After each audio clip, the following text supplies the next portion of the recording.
Hi, Jamie Turner, founder of 60secondmarketer.com. We are on air with Jamie Turner. I'm joined today by Nick Ayres, who is the manager of social marketing over at IHG. Nick, how you doing? Doing well, thanks. Thanks for having me. So excited to be here. Excellent. Glad you're here. Tell us a little bit about what you do over at IHG. Sure. So for those of you that don't know, IHG stands for Intercontinental Hotels Group. So we're the world's largest hotel group, manage brands like Holiday Inn Express, Crown Plaza, Hotel Indigo, and a few others. So that's kind of the world of hospitality is what we do. And I lead a team of social marketers who bring our brands to life on Facebook and Twitter and elsewhere, as well as providing some other services for the business all about social media and social marketing.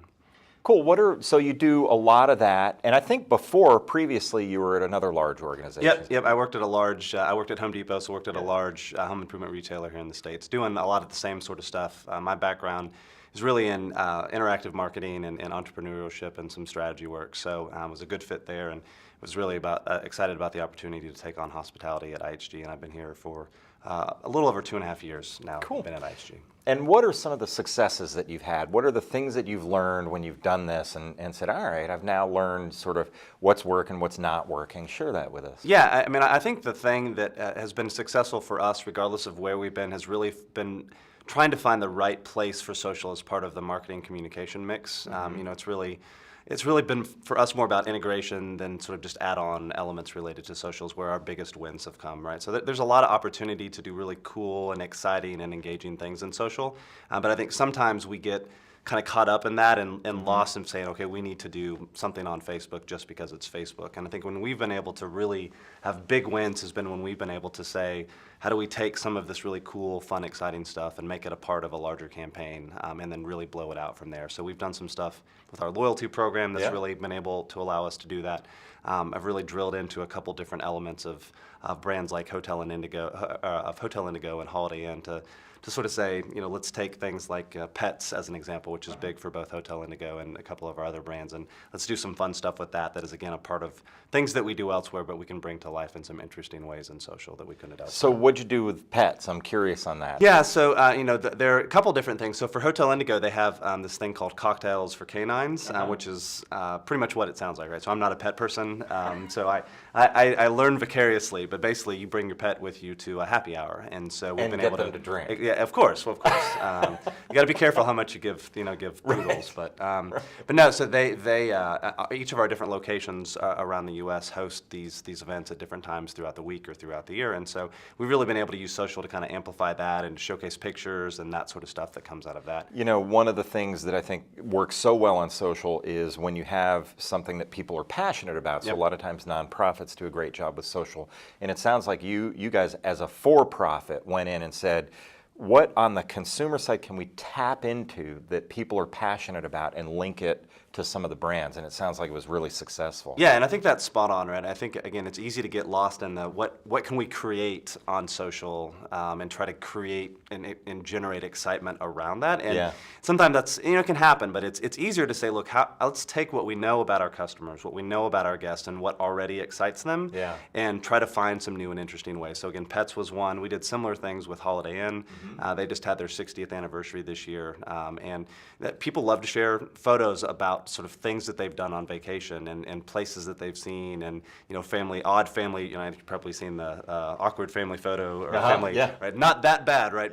But the sort of idea of saying, look, we know you've got mementos of family trips that you take or have taken. Why don't you try to recreate some of those in a sort of then and now kind of approach? And we had a great success with that. People sharing.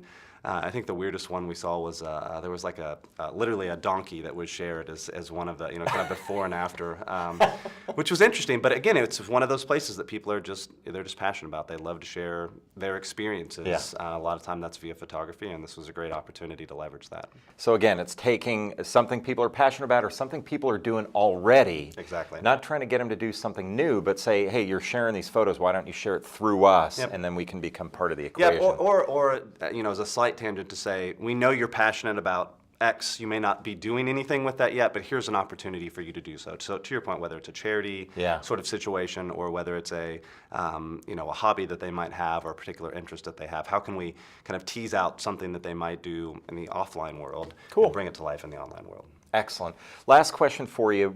So you've done a lot of different campaigns. There's probably been things that have worked, things that didn't work. So I'm going to let you go either way with this. What, for the people who are watching this, and this is people around the globe, mostly marketing people, a lot of people working at, some working at large corporations, others, entrepreneurs, things like that. What are things that you would say, here's what to do, or here's what not to do when you're doing social media? Yeah, look, I think the most important thing is to make sure that you learn from whatever you do, right? So I think our biggest mistakes have been when we've walked away. We've tried something and it hasn't worked, and we've either pulled the plug too quickly or just sort of written it off and not really tried to learn from what wasn't making that successful, right? So, which is very easy to do. And frankly, it's very easy to do when you do have something that's successful as well. So, hey, we had a great success with this Holiday Inn campaign, and we had a great success with Hotel Indigo.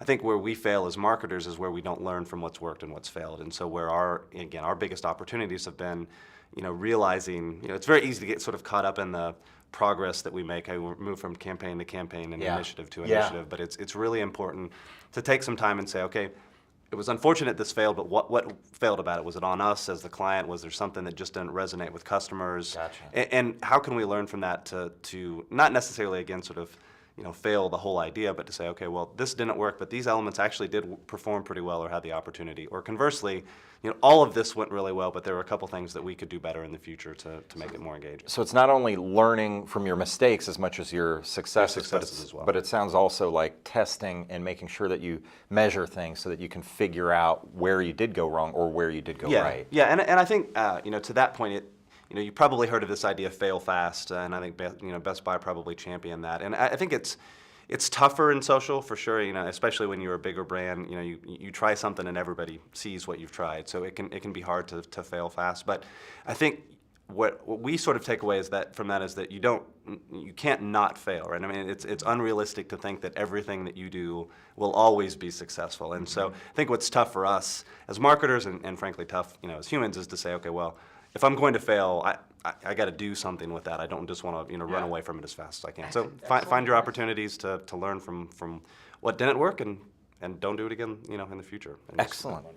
Great advice, and very action-oriented and applicable to a lot of our viewers. Nick Ayres, thanks for joining us. Nick is with IHG. My name's Jamie Turner. This has been On Air with Jamie Turner. Thanks for joining us, and we'll see you next time.